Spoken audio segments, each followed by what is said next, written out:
Guys দেখতে পাচ্ছেন আমরা এখন আছি পিকনিক স্পট।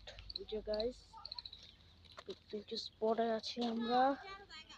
এই দেখুন গাইস রাস্তাটা সুন্দর।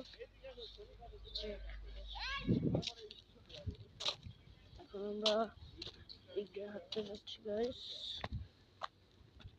এখন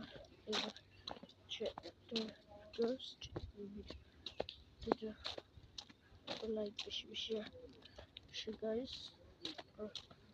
দেখুন আমরা এখন পাহাড়ে এই সবুজ কানে হাঁটছি। আর এই যে আকাশ, আর এই যে গাইস ব্রিজ, আর এখন আছে বড় একটা গাছ, যে কত কিছু আছে সুন্দর একটা জায়গা। সবাই যাচ্ছি।